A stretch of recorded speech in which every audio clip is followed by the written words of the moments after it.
Hey everyone, you're watching Wisdom Shots.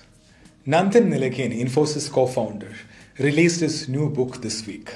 It's called The Art of Bitfulness. The book is about the toxic relationship people have with their digital devices. It's about spending time on our devices better. So today my topic is that digital wellness. Tristan Harris was a top designer in Google, the man who designed the first Google Inbox app. He left his job 5 years back and started a non-profit organization called Time Well Spent. So the goal of Time Well Spent is to promote digital minimalism and get people out of digital addiction.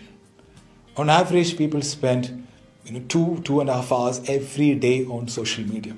Studies say people check their phones more than 150 times a day. So we came to a stage where instead of people using phones, phones are using people. Social media apps are designed like that, designed by brilliant minds to nurture addiction, manipulate emotions and behaviors for their profit.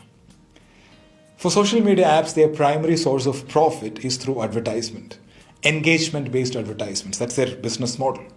If so, how do you sustain a business model in which users don't pay for your service? Senator, we run ads. I see.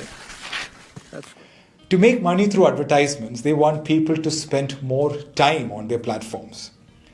They use psychology, persuasive techniques to keep people engaged. Millions of dollars are spent on research and development. Our addiction to phone is not by accident. It is by design. The top tech companies are deciding where we spend our time. Let me give you an example. Say when you upload a new profile photo on Facebook, right? So our mind is very vulnerable at the time. Facebook knows that. Facebook knows that appreciation is a strong human emotion, a human need. So Facebook knows that people are curious about what other people are thinking of them.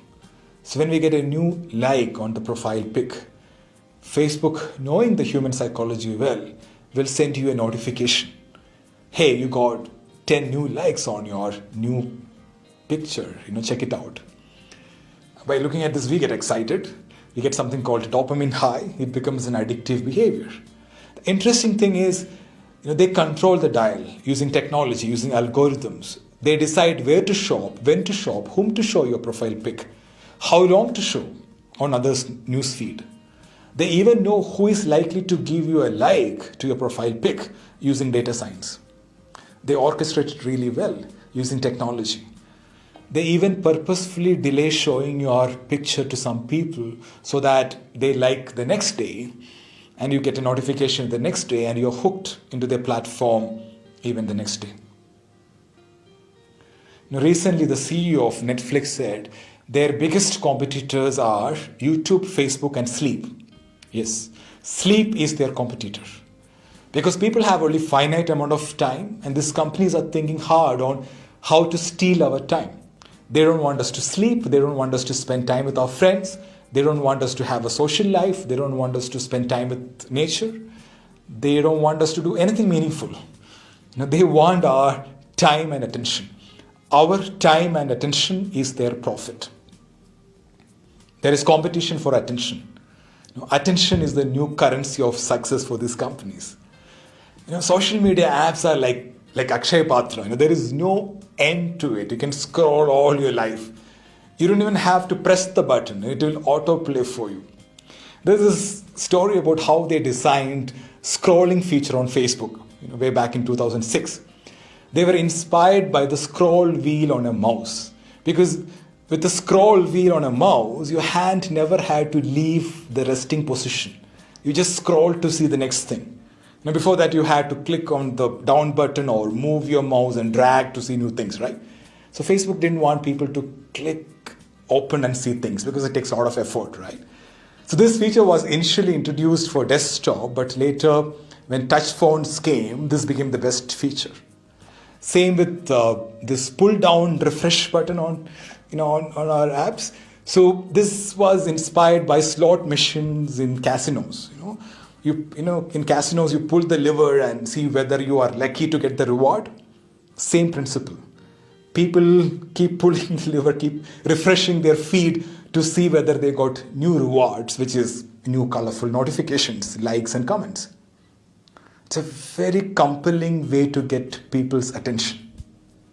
See, these platforms are designed by smart people to make us addictive. They get money out of our time and attention. So we need to take a step back and look at the role technology is playing in our lives.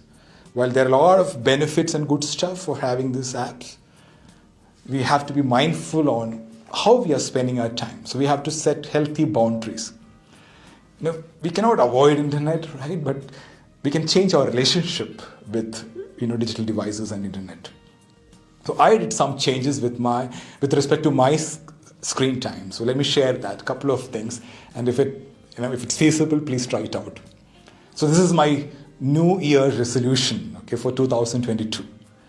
Digital minimalism. The purpose is to spend time well on meaningful things and focus on what matters and to be more productive. There are 5 things. Number 1, I uninstalled Phil from my phone. Phil is Facebook, Instagram, and LinkedIn. My top time filling apps. I didn't delete my account or anything like that. I just removed it from my phone. If I want, I'll check it in my laptop. If I want to post something, which I do every week, I use my personal laptop. The maximum time I spend in a day is like max 10 minutes to check updates. That's it. For me personally, I want to be a content creator than a content consumer.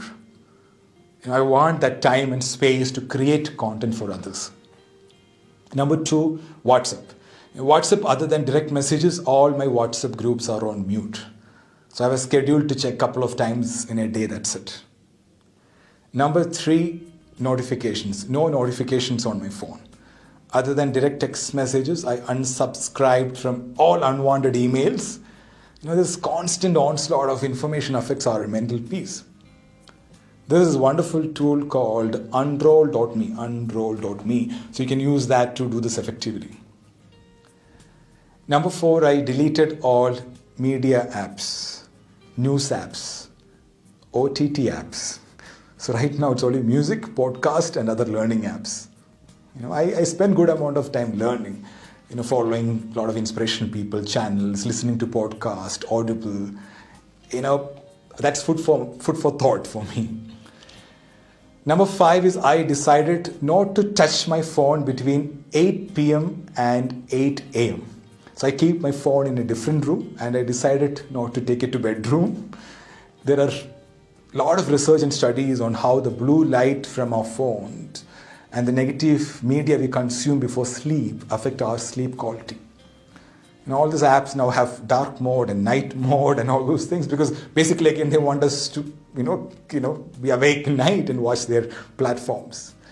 And checking phones first thing in the morning is again not a healthy habit. You should not stress your mind with notifications, emails, and text messages first thing in the morning, giving you no time and space to start your day calmly. You'll be pulled to other people's agenda and their to-dos in first thing in the morning than your own goals and morning rituals.